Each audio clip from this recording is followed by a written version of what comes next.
All right, guys, we are here. We have the stickers. Finally, after all these weeks, I've been telling you guys, they're finally available. Available.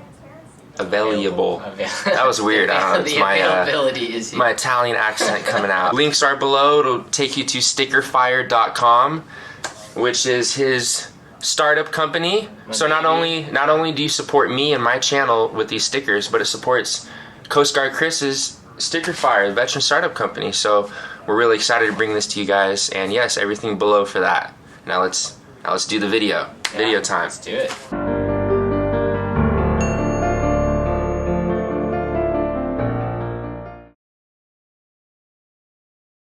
All right, guys. So we have a special guest, former ETC. ETC, did you retire? Yes, 30 years. 30 years, former ETC, so Chief Electronics Technician. Submarines. Submarines. Put on anchor like a Chief. Wear my khaki like a Chief. Call me GOAT like a Chief. Run the boat like a Chief. Fighting fire like a Chief. Man in charge like a Chief. Drinking coffee like a Chief. Looking hard like a Chief. I'm excited to bring you to have this point of view because normally it's just me and Chris. Yep. But now, like I said, we're getting more people. We're going to have some Marines soon. And today we're talking about your DD-214. Now, not just your DD-214. If you don't know what that is, that's your discharge papers that you get in the military. But there's a stigma behind it, I feel like, because when I got out last year, there was some animosity that I was feeling from people.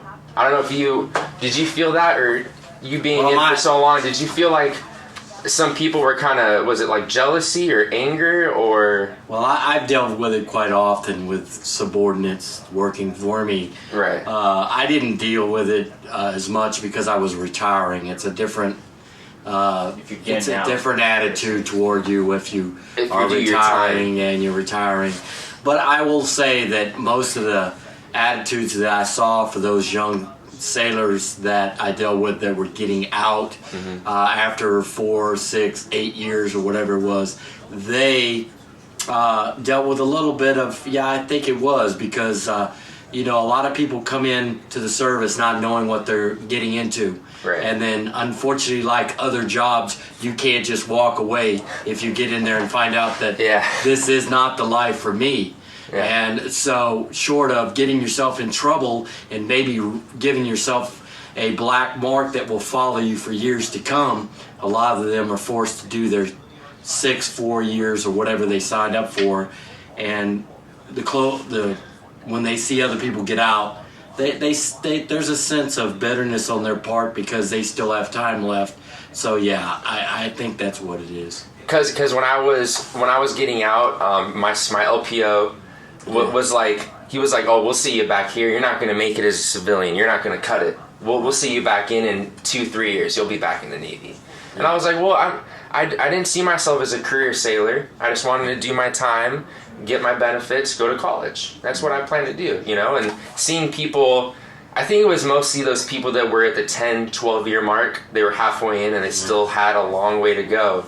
And they were like, wow, I don't even have, because they feel like they don't have that possibility to get out. I feel like some of those people are trapped, in a sense. They're kind of trapped in the service. Yeah. They have families, they have your family, They can't just get out, they have responsibility. I have a statistic to throw at you.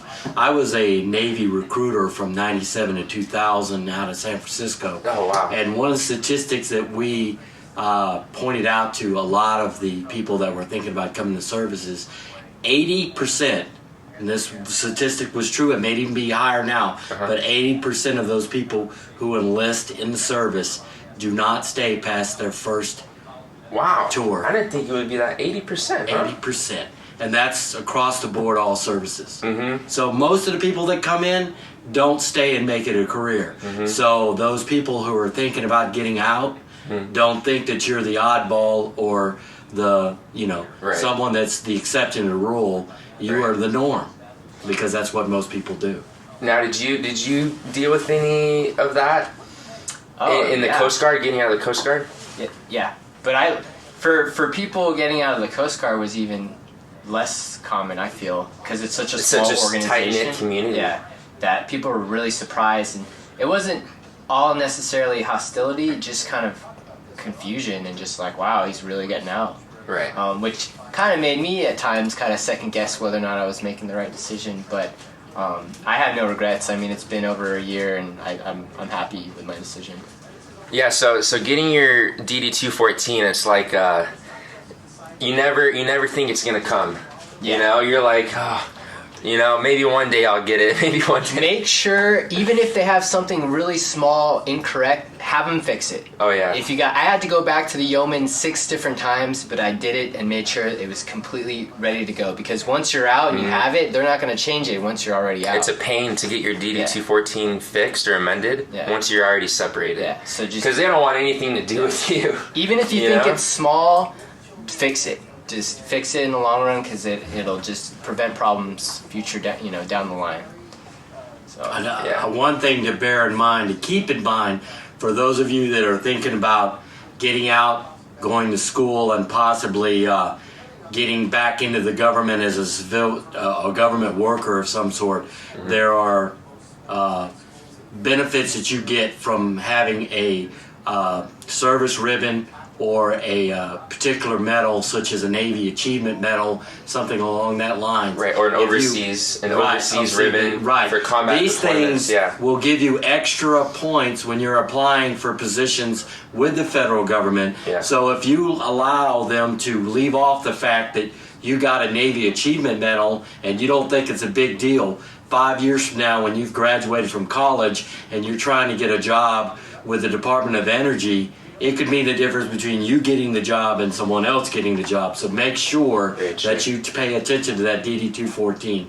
And if you're not sure about it, ask your chief or your LPO, because it's their job to make sure that your stuff is correct. They may give you a bad attitude because you're getting out, but that's what they're there to help you.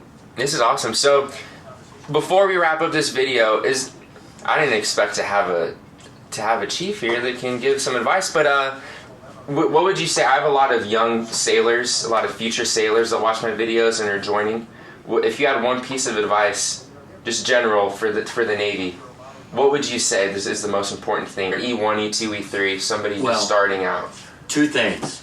First of all, whether you're getting out you come into the service, whether you realize that at the end of this tour I'm getting out, this is not for me, or you're not sure and you may want to stay longer, you must always be preparing to get out.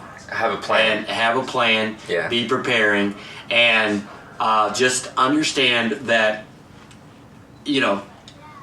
most people that stay in, unbeknownst to what people think, is they're afraid of the unknown. That's why most people stay in. It's not necessarily because they love the military.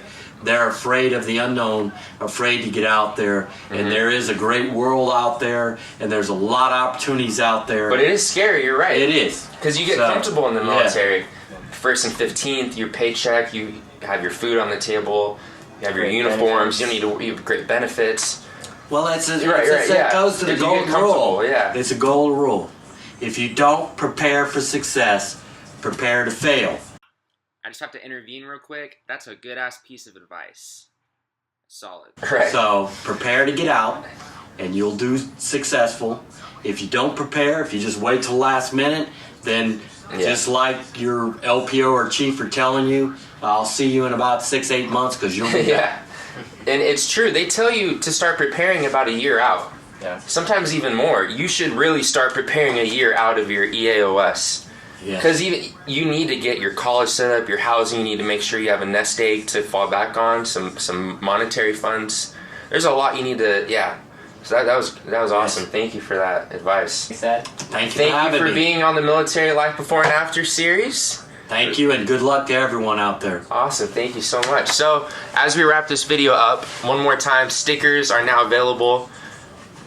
JTsuits, Coast Guard Chris. I hope you guys enjoy them, and yes, we will see you next week for next episode. Have a good one, guys.